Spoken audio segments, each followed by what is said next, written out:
Good day, Mom and Sir. My name is Leia Isa M. Malitig. I'm 33 years old. I'm a Roman Catholic.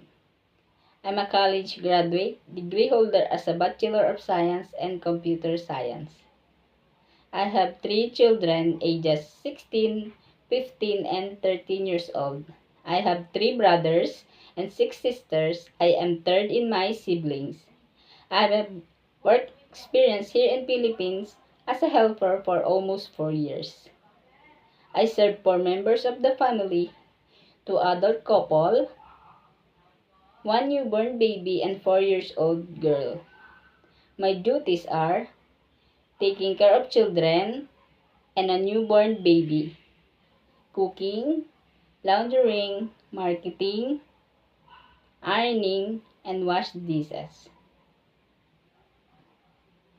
To all employers in Hong Kong, please choose me as your helper because I'm a patient, hardworking, honest, and loyal person. Thank you and God bless.